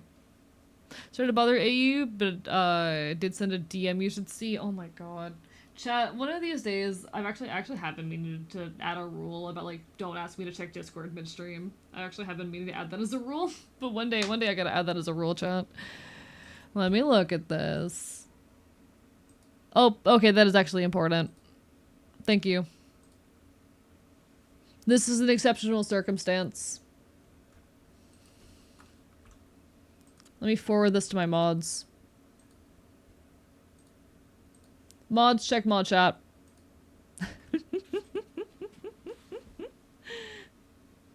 Ignoring your paralyzed stomach for the bit. I mean, yeah. Listen, I wanna drink alcohol and enjoy life. You know? For sending fun stuff, I found an old audio file. Yeah, I did see that DM, Mr. Bookboy.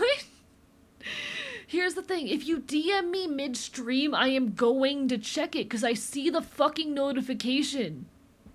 So don't DM me midstream unless it's important. Affectionate silly. Affectionate silly, I promise. It will distract me, and then I'll end up with like a solid 10 seconds where I don't speak, because my reading comprehension is non-existent. But no. I did see that. I do remember doing that years ago. God, that's so cute, actually. I really do love that. For context, years back, Mr. Bookboy commissioned me for a instrumental track for a podcast that he was working on. And I think there were like 2 episodes of the podcast ever.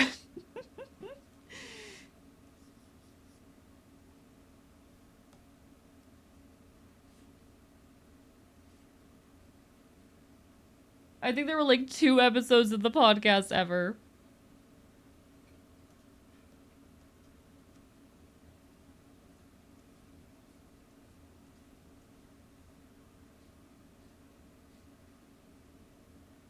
But nah, it was still an honor to do that, even all the way back. I should listen back to those tracks and see if I have the other one, because didn't I do 2 for you? I could be wrong. Hello, Bluehem, thank you for the follow. Bark, bark, bye, bye.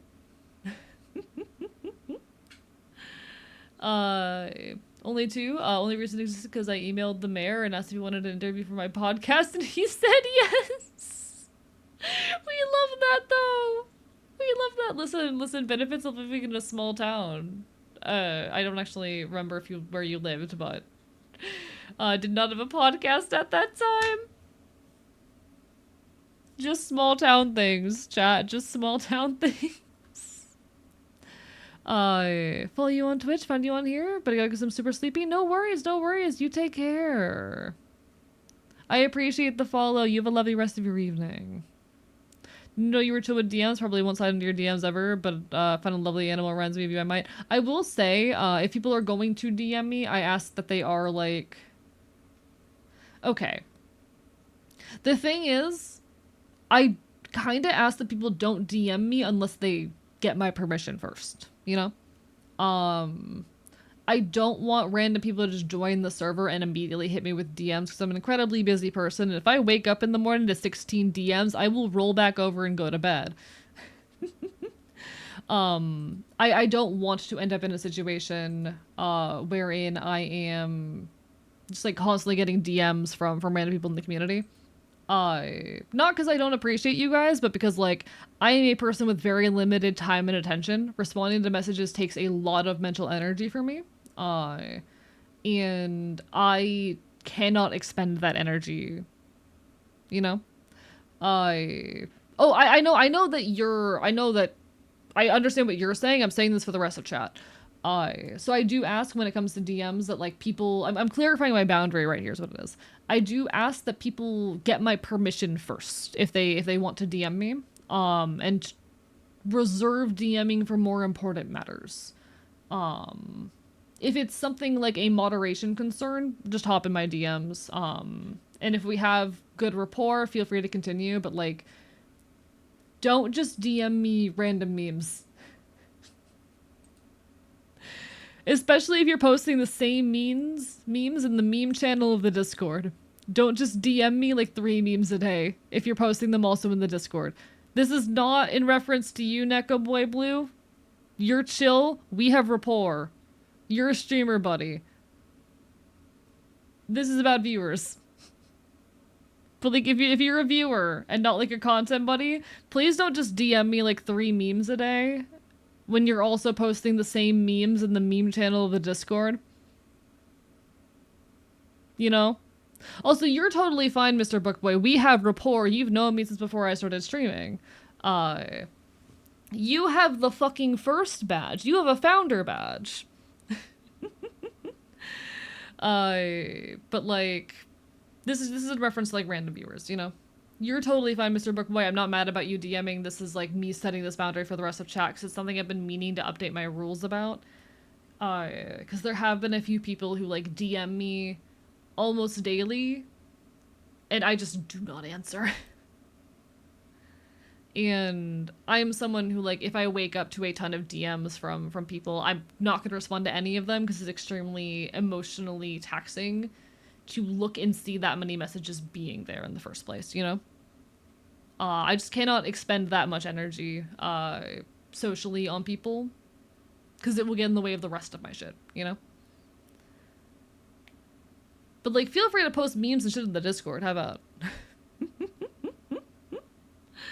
I have not had a chance to rewrite the rules. I've been meaning to pass that off to the moderators, actually. Have a hard time responding to Discord? Yeah. Some of my streamer buddies will know this very well, that like I will oftentimes go over a week without responding to DMs if you're not like in my like tightest, closest circle. It is not uncommon for me to go like over a week without responding to DMs. And very frequently I will just not answer something and completely forget to ever come back to it. It's nothing personal.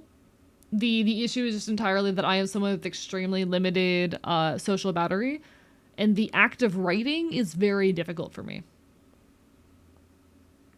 So taking the time to respond to DM, especially a DM that requires more than a couple sentences from me, is really, really hard. Messages kind of have to be sent to me at the right time if they're going to get a response at all.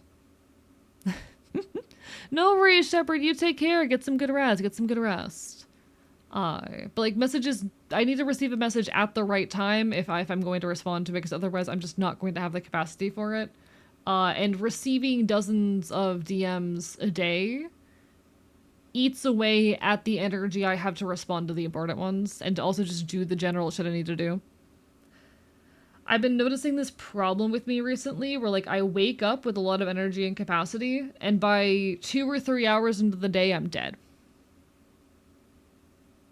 And a lot of that I'm noticing has been because I like start my day by checking Discord and trying to catch up on all the messages I receive overnight. And maybe part of how I react to that just has to be don't check Discord first thing in the morning. But I have been noticing that drain a lot of my capacity and energy.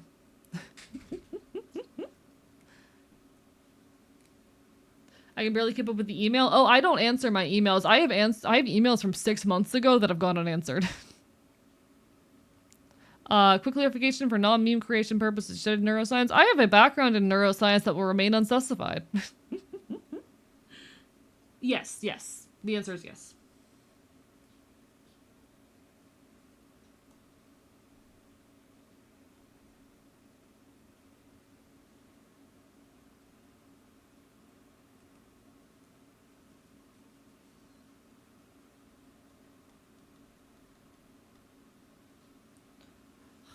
Back to the meme creation. Enjoy, enjoy. Discord's main job is the Wordle facilitator. So true. Mad scientist. Lab and Fop in lab coat. So true, so true. I am Fop in lab coat. I am Fop in lab coat. I do so much science.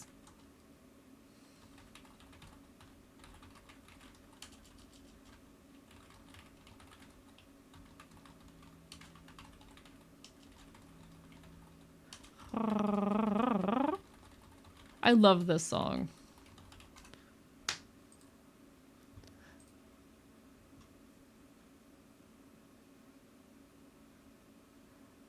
Did you add spikes to the lab coat? Absolutely, 100%.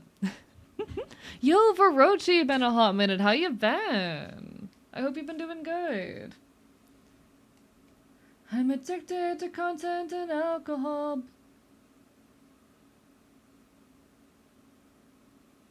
The fall of electricity. Please don't. Okay, chat. Do I have any examples? Oh, don't worry about it, chat. I'm wondering if I have any examples of art where I have the teeth visible in one of my models. Maybe here. Living. Okay, I see what the issue is. I see what the issue is. I see. Okay, okay. I see how I fix this. The end of free will. So I need to take the big teeth here and I need to move them out. Where's my button for that? I have a button for that. Such a thrill.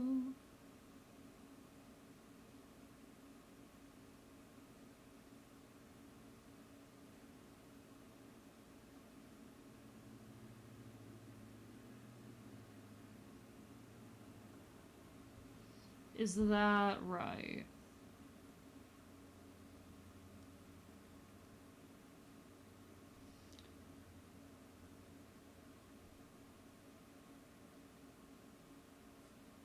Finally be free. Okay, okay, I fuck with that. I fuck with that. Chat, I fuck with that. One person changed their starting words so you can't use them as a cheat anymore? Huh?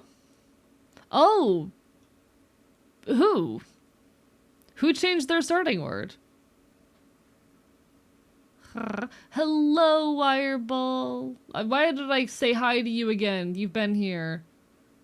I'm normal. Legit forgot to switch to system saying hi to everyone. Aren't I so nice, guys? Well, it's lovely to see you even after so long. Ah, rah, rah, rah. We've been partner pushing for a while. I think you've missed most of the partner push, so it's lovely to see you again. Hello, Truth-Telling Puppet. Lovely to see ya. So we're currently working on a live 2D model for my buddy T-Mom. It's going well, if I do say so myself. Do people still use IR8? I have a couple that I use. One of mine is arson. One of my starting words is arson. Haven't been on Twitch since July. Okay, yeah, you've missed the fact that we've been partner pushing this whole time. We're about to become a partner here on Twitch. We're gonna make it happen.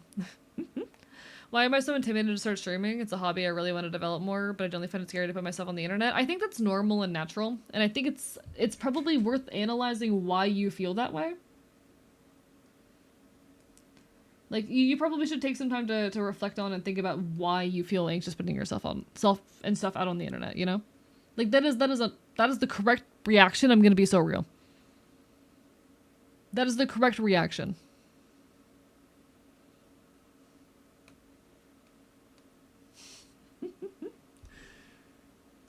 Being scared to put yourself online, I will be so real, that's the right way to feel.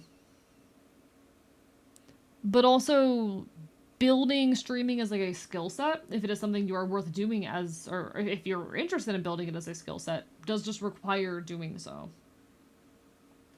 It's a skill that you do have to build over time. Like content and being entertaining and all that, these are skill sets. I don't know if I've said that recently. Hey chat, this is a skill. Everything I'm doing right now, these are practice skills. And I definitely have bad days where I'm a lot worse at the skill than others. But like these are skills. These are skills that I've learned and practiced. in case someone needed to hear that for some reason. Everything that goes into content creation, this is all like practiced shit.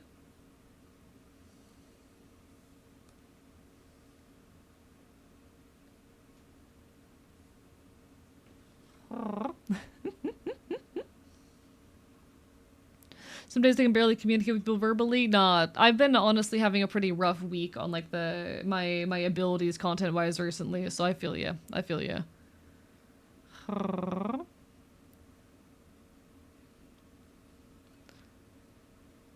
I think it's essentially the fact that I've been bullied off an old account online, where I did put my work out there and have such bad anxiety about it since, and that's fair. It's fair to have that anxiety.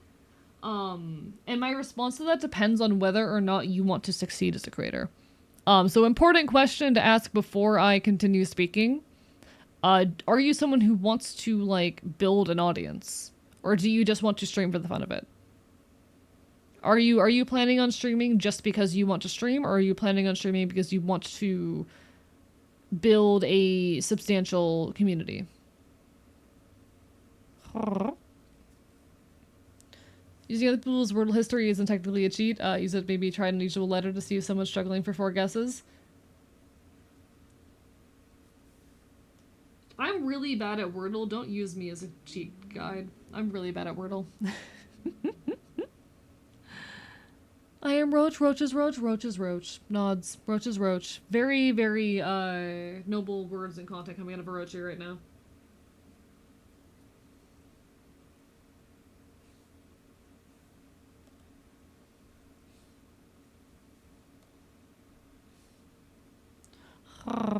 At a point in my life where it's for fun, but I do later plan on to try and make it a form of community. Okay. Hello, Angel T. Davis. Thank you for the follow. Here's my thing. If you want to like build a community as a content creator, you need to just get used to the fact that people are going to hate you and be mean to you. You need to, if you want to build a community as a creator, develop thick skin. Honestly, in general, even if like trying to make it isn't your goal, you do need to develop thick skin. It's just a thing that you need to do. The reason why I give a different answer if you're, you know, just planning to do it for fun or planning to actually build into something substantial is because, like, as a small creator, you are a lot more free in your ability to just block and ban people. And I would suggest that's where you start as a small creator. If someone is bothering you, if someone hurts your feelings, hit the ban button. My answer to that does change slightly if you're someone who's trying to do this for success. Because you do need to build more communication skill and solve advocacy in that situation.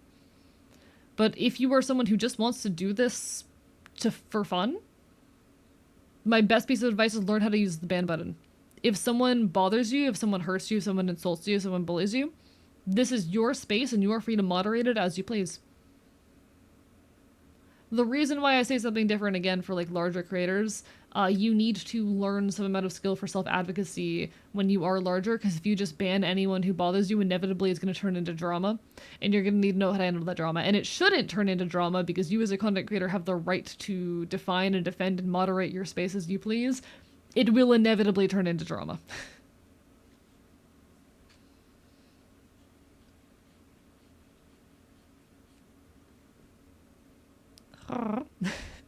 Anyone else soaking their song? I know a lot of people are. I know a lot of people in the community are. Roach Scuttle, Roach Flap Wings. Roach Twitch Atene, Roach Life Good. I'm happy that your Roach Life is good for Roachy. Genuinely, genuinely. Am I being for wanting to stream in the future only to get affiliate and have emotes? No, I think that's fair. I think it's cool to have emotes.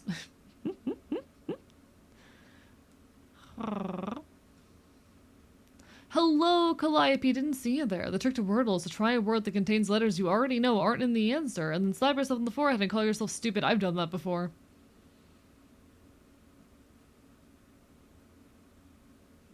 Sometimes use AE to see if arson has valid letters. See, I don't always use arson as my starting word.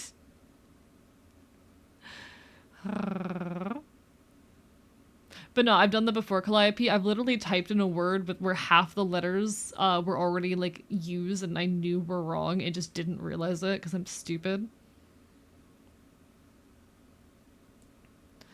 I'm spitting true intellectual words right now. You very much are. You very much are. Then there's the block button for viewers who use when the streamer uses too many puns. True. True and real. True and real. Like, especially when it comes to being a larger creator, a lot of stuff also comes down to building a culture in your community that aligns with, like, how you want to be treated. And that's easier said than done, and I can't give you a guide to doing that. A lot of it just does come to, though, again, self-advocacy and setting boundaries as things pop up and become issues, you know? It's why you'll sometimes see if something comes up, I will just like, even if no one has actually broken the rule or boundary, I will pause to restate a boundary for the sake of having the boundary out there. For the sake of making sure that information is accessible to people and making sure people don't come across with the wrong impression of what my boundaries are. Don't know why every single time I try to crop your model, left ear is almost always gone. It's probably because I'm too close to the edge of the screen. But no, like this is actually a thing that happens a lot. And I want to clear this up because it's relevant. Hey chat, if you say something and I use it to jump off and talk about my boundaries as a creator, please do not assume that I am doing it to correct your behavior. Because it's so often it'll happen where someone will say something and I'll use it to like clarify an opinion of mine or clarify a boundary of mine, and people will go, well, I wasn't doing that, I didn't mean to do that. And I'm like, you didn't. I'm just using this as an opportunity to like express this boundary for future reference for everyone in chat. I am using this as an opportunity, as an excuse to advocate for myself. You know?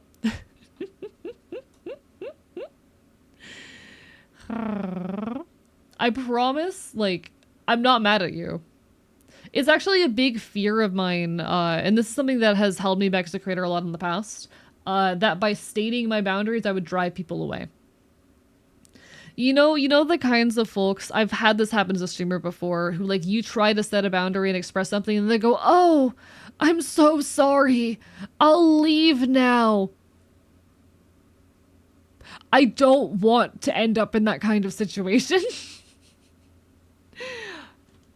I'm someone who gets very, very scared of ending up in those kinds of situations, and so for a lot of my history as a streamer, I did not state my boundaries out of fear of driving people off or hurting others. Because I was so scared that people in my audience would stop watching me because I defended my boundaries, or would hear me defend a boundary and go, oh, he hates me, bye. They'd feel guilty and avoid me and whatnot. And I don't want people to do that. Again, the reason why we set boundaries is to be able to continue to enjoy the same space together. Like, if you actually break a rule to an extent where I need to, like, take action or genuinely feel like there is a problem. We actually have procedure on my mod team about that. You will get a message from me or one of my moderators that's like, hey, you broke XYZ rule. We want to clarify this, situation, state what happened. And if it is relevant, this is a strike against you. Because we have a strike system in the Discord. We very rarely ban on first time offenses. We'll give people a chance to communicate, and usually for most things, like a 3 strike system. If you genuinely do something that breaks rules to a point where that needs to happen, you will fucking know. Trust me, y'all are chill. Y'all are good. But for so much of my career, I was scared to set boundaries to an extent where I stopped myself from doing it. I was scared of driving people off or of people thinking I was mad at them. If I use your comment or conversation as a jumping off point, thank you for scuffing me, Mr. Bookboy. If I use what you say as a way to jump into conversation about like my boundaries or rules, I promise it is not out of malice or upset. I am trying to protect my space preemptively by making sure that these expectations and rules are in everyone's minds and whatnot, so that I don't end up in situations where I have to, take actual action. Also, Druid, I do enjoy your memes. They're very good. Yeah, I am very proud to say that I am doing a lot better though at setting boundaries these days. Why the pale area on the lip line above the teeth? So this is a live 2D model. We're working on a live 2D model. And with live 2D models, you need to have everything available on layers so that they can like occlude each other and mask each other. So like there is a skin layer that covers that up, but because the lips are moving, that area still needs to exist, No worries, you take care, Mr. Bookboy. Thank you so much for stopping on and saying hello. It was lovely having you. Good point, read boundary setting. I shall attempt to learn from your experiences. Hell fucking yeah. Hell fucking yeah.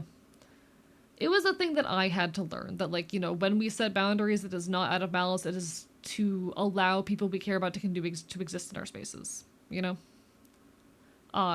I definitely for a long time read boundaries as an attack on me or as a punishment. I had to unlearn that. Part of me unlearning that came from me setting boundaries with the people I cared about. And them reacting very much the same way that I did and having this kind of dread around it. That is kind of what taught me that, wait, no, when people set boundaries, it's because they care about these people and want to keep them,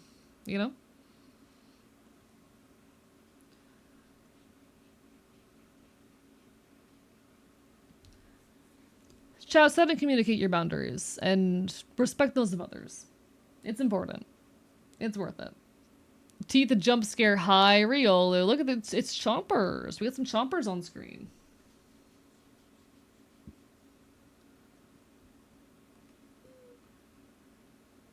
To be honest, I don't like the way that I render teeth for Live 2D.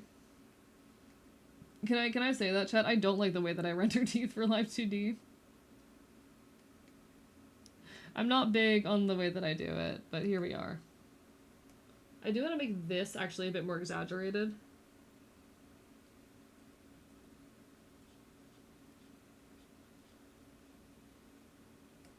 I like that better. All right.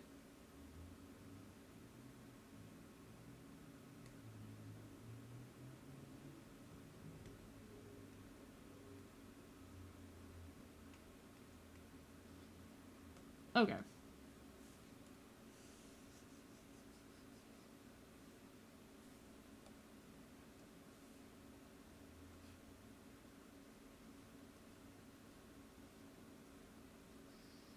There we go.